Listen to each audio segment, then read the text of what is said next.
Hello， 大家好，欢迎收看新视频。一提到阿拉伯世界，大家想到什么？是沙漠骆驼贝都因人战火纷飞新闻频，还是神秘面纱肚皮舞娘，又或者是头顶一块布天下我最富的迪拜土豪，满地豪车挥金如土，毫无人性？再说说阿拉伯语，每次我的中国朋友们知道我会说阿拉伯语，都直呼好家伙，这文字不怕是外星文吧？天书都没有这么难。但是等等，其实阿拉伯语只有28个字母，比起咱中文动不动就要背上千个汉字，仁慈多了。但事实是，除了这些刻板印象，阿拉伯世界远比我们想象的更多元、更复杂，而阿拉伯语可能比你想象的更有趣。Zoe 呢会说6门外语，阿拉伯语可以说是我学过的最硬核的一门，因为这门语言对于咱们华语母语者来说，简直就是太魔性了。无论从发音到语法，再到实际运用，都在疯狂挑战我的认知极限。今天这个视频，Zoe 就带你去沉浸式体验阿拉伯语，让我们一起看看阿拉伯语如何从一个小部落的语言发展成横扫3大洲的文化霸主。它曾经差点被灭绝，如今却成为全球3亿母语者、17亿穆斯林使用的世界级语言。最后，顺便和大家吐槽为什么阿拉伯语那么难啃。不管你是语言爱好者，还是单纯的想长知识，都请继续观看这个视频，让咱们一起解锁这门古老神秘的语言。大家可能不知道，阿拉伯语是世界第5大语言，母语使用者超过3亿人，使用者呢遍布20多个国家，而且它还是联合国的6大官方语言之一，直接和英语、法语、汉语、西班牙语、俄罗斯语肩并肩。换句话说，全世界每25个人里就有1个人说阿拉伯语。By the way， Zoe 在法国和德国学习和生活，但在法国最有用的语言除了法语竟然是阿拉伯语，而在德国，特别是柏林，土耳其语才是隐藏的 VIP 语言。评论和弹幕里猜猜为什么？很多人一听到阿拉伯语就自动联想到阿拉伯人，但这个等式早该被推翻了。敲黑板啊，并不是所有母语是阿拉伯语的人都是阿拉伯人，因为阿拉伯人呢不仅仅是一个语言的概念，更涉及民族认同、文化背景和历史渊源。许多非阿拉伯民族虽然以阿拉伯语为母语，但他们有自己的文化和身份认同。比如黎巴嫩的马龙派基督徒认为自己是腓尼基的后裔，北非的柏柏尔人主要居住在今天的摩洛哥、阿尔及利亚、突尼斯，认同自己的柏柏尔血统。伊拉克和叙利亚的库尔德人主要讲库尔德语，但生活在阿拉伯国家。这些群体啊，虽然在日常生活中使用阿拉伯语，但他们并不认为自己是阿拉伯人。你以为阿拉伯语就局限在中东？太天真了！这门语言直接跨越非洲、中东，甚至亚洲，版图超广。以下这些国家的官方语言是阿拉伯语：埃及、沙特、摩洛哥、阿联酋、卡塔尔、突尼斯等等，多达20多个国家。但还有一些你完全没想到的地方，阿拉伯语也是官方语言。非洲国家，比如说乍得、苏丹、科莫罗；欧洲国家马耳他语居然跟阿拉伯语有40%的相似度。阿拉伯语为什么会分布这么广呢？我们稍后会具体聊到。有个流传甚广的误解，中东等于阿拉伯世界，等于都说阿拉伯语。你别笑，这么认为的同学自己弹幕扣1认领一下啊！但实际上，土耳其人和伊朗人听到这句话，真的是想要当场裂开。来，咱们岔开话题，和大家小科普一下，土耳其讲的是土耳其语。语法和阿拉伯语毫无关系，反而更接近蒙古语，甚至韩语。伊朗讲的是波斯语，语法和阿拉伯语也不同，甚至和英语、法语有更近的亲属关系。以色列的官方语言是希伯来语，虽然和阿拉伯语同属闪韩语系，但两者已经发展的差别巨大。所以下次别看人家来自中东，就问人家会不会讲阿拉伯语了。土耳其人和伊朗人内心可能在疯狂地翻白眼。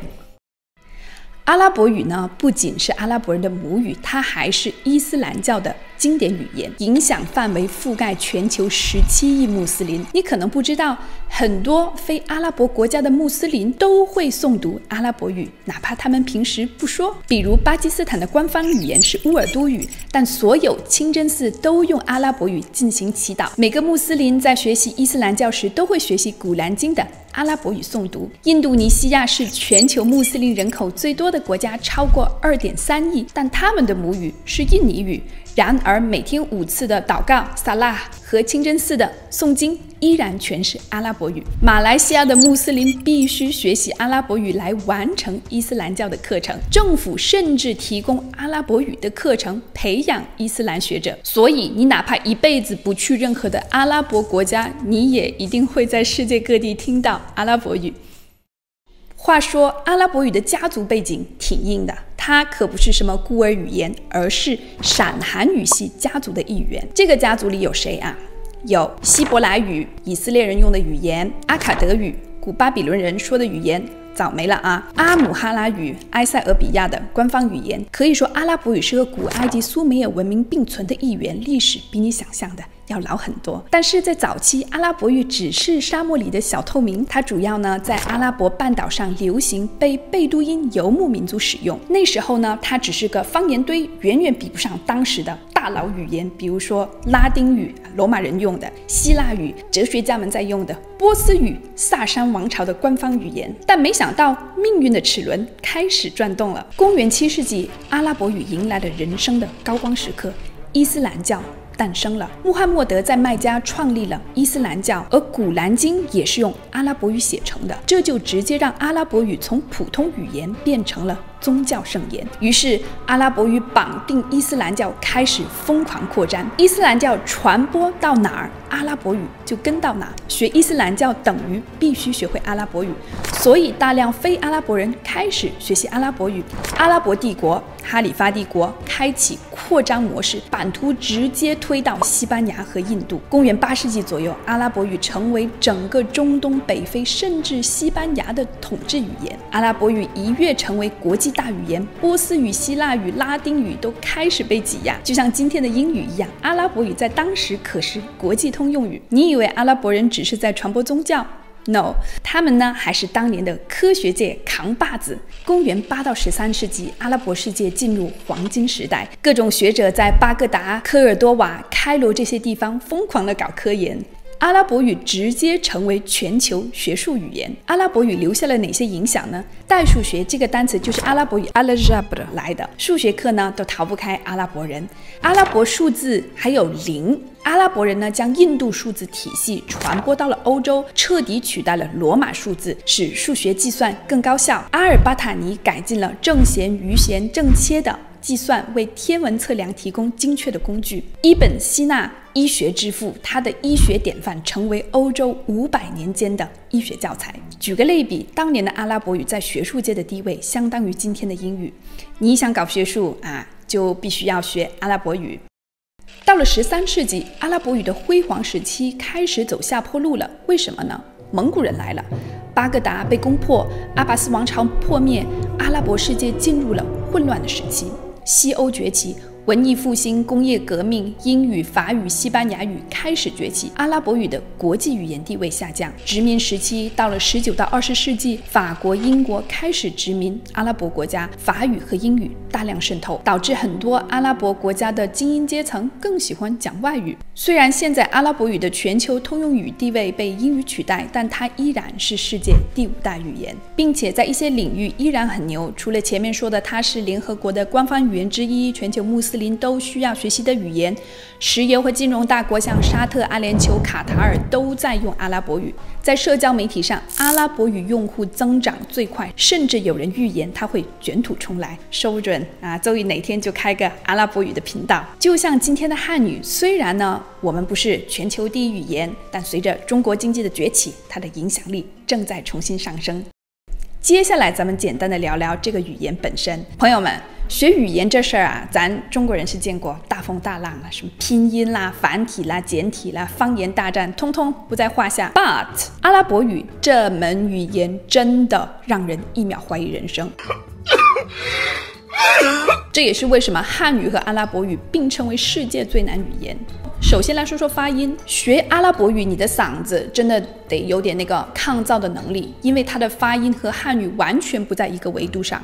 想象一下，一个外国人初学中文，发现声调还能改变意思，还发现前鼻音、后鼻音、平仄这些让人头秃的玩意儿，甚至知、吃、诗，对他们来说都是黑魔法。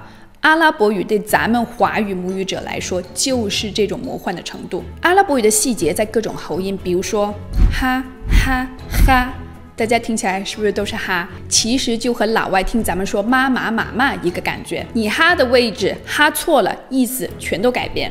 还有哎、嗨，你嗨的位置错了也会闹笑话。这两个发音呢和嘎被称为喉音三巨头。再说说书写，你以为阿拉伯语只是从右往左写就已经够折腾了？太天真了，这语言呢还能变形。阿拉伯字母有4种不同的写法。简单来说，同一个字母在单词不同的位置长得完全不一样。这就像你写个汉字，放在句首是个汉放在句中变成了这个汉，放在句尾直接给你长出一撇变成了个旋。阿拉伯语字母呢就是变形金刚吧。什么情况？什么情况？什么情况？想象一下，我们让老外学草书的字体，还告诉他哎呀，这个字在句首、句中、句尾都要写成不同的样子，你说这不疯吗？再来浅聊一下语法如果你觉得英语的动词变位已经让你头疼，阿拉伯语呢会让你直接想原地退学。阿拉伯语的动词男女有别，单复数还不同比如说你说你去，你是个男生 ，anta tazhab， 你说你去，你是个女生 ，anti tazhabin。你说你们俩去，你们俩双数，是的，阿拉伯语居然有双数，是 antuma tazhaban。你说你们去，你们几个3个人以上都是男生，复数，你得说 antuma tazhabun。如果你们3个人以上都是女生，去复数，你得说 antuna tazhabna。光是你这个人称代词就5种不同的变化。阿拉伯语，你到底真的是认真的吗？烦死了！如果汉语也这样变位，那我们要是说你吃饭，可能会变成你是男的，你得这么吃饭；你是女的，你这么吃饭；你是双数，你吃饭你们男生吃饭，你们女生吃饭，有没有一种精神崩溃的感觉？阿拉伯语的诗意 buff 说个话呢，跟写诗一样。阿拉伯语的很多表达方式听起来就像自带背景音乐。阿拉伯语的再见可不是简单说再见 bye， 而是 masalame， 愿你带着平安离开 bi aman Allah， 愿你在真主的庇佑下离开如果你去个饭店或者商店，看到别人很辛苦要走了，可以说 yatik afia 就是愿真主给你力量，好好干活儿。阿拉伯语的谢谢比谢谢可复杂多了，不是简单的说谢谢。阿拉伯语说 shukran。 你去吃饭，别人给你递东西或者上菜，你要说 Islamu idak Islamu idaki， 就是愿你的手和平类比汉语呢，就像是说你跟别人道别不是简单的说走了拜而是说愿你带着春天的微风走入人生的下一段旅程 blah blah 什么之类的，就是到这个程度。咱们再来说说阿拉伯语的终极难点，语法变革系统，元音支配一切。朋友们，如果你以为阿拉伯语只是发音魔鬼、书写逆天、动词变位炸裂，那就太天真了。真正让学习者颤抖的是它的语法变革系统。你以为主语、宾语、状语这些只是用位置区分一下 ？No No No， 在阿拉伯语，它们的结局完全取决于元音。什么是阿拉伯语的格位系统呢？阿拉伯语的名词词尾元音是会变的，它不像汉语那么佛系。你想表达我看见老师，还是老师看见我？看见就是看见，它的发音就是看见。在阿拉伯语，词尾的元音决定了一切。举个例子，以 kitab 书为例，这个词呢，当它作为主语的时候，它要念 kitab； 当它作为宾语的时候呢，它要念 kitaba； 当它作为属格比如说什么什么的，它要念 kitabi， 也就是说这本书是新的，我买的这本书的封面里的书得念的不一样。好啦，你以为你背熟了这些变化就行了 ？No， 阿拉伯语的变形金刚模式还在继续。在阿拉伯语里，元音并不像英语或者汉语的拼音那样清晰可见，它们很多时候是不写出来的，这样学习者在朗读时必须靠猜测或者记忆才能够正确的发音。阿拉伯语的元音呢，不是单独的字母，而是小符号被称作 harakat。这些符号呢，都会标注在辅音的上方或者下方，表示元音的发音方式。但是日常书写中 harakat 通常是隐形的。正式的古兰经儿童教材语言学习书籍会标注 harakat， 方便读者掌握发音，但是在日常生活中，新闻书籍甚至大部分正式文本中 harakat 根本不写。比如你在街上看到这个单词英文书写相当于 KTB， 它可能有不同的含义。kataba 它写了是个动词。kutub书籍是书籍的复数名词复数，你必须通过上下文猜测它到底是什么意思。如果你是初学者，看到 KTB 你可能会崩溃，这玩意儿到底该怎么念？我们试着用汉语来还原阿拉伯语的隐形元音机制比如说汉语里你说今天吃饭了吗？去掉元音的阿拉伯语风格汉语拼音就是这个鬼样子。现在你只能靠脑补去猜这些到底是什么意思。这就是阿拉伯语去元音后的阅读难度，你必须依赖上下文，甚至死记硬背。这也是为什么很多人学了很多年阿拉伯语却没有办法正确朗读阿拉伯文的原因。不说了，说多了都是泪。好啦，所以很多人问我 Zoe， 你学了那么多语言，最喜欢的是哪一门？我会毫不犹豫地说阿拉伯语，不是因为它温柔好学，而是因为它把我折磨得死去活来，虐你千百遍，你依然对它上头要不这就是有受虐的倾向，要不这就是阿拉伯语的独特魅力。这门语言呢，是既具有挑战，也是让我最骄傲、最能提升信心的语言。学过阿语后呢，没有再怕的了。今天这个视频呢，不是为了吓退想学阿语的朋友们而是想让大家感受一下这门语言魔幻又有趣的一面。想正式入坑阿拉伯语，可以查看这个相关的视频。喜欢这种语言趣味科普，记得一键3连，你的支持呢，会让我继续整活更多语言。下次我们聊聊哪门语言？法语、土耳其语、波斯语、意大利语，还是别的狠角色？评论弹幕告诉我，翻谁的牌子？咱们下期视频再见，拜。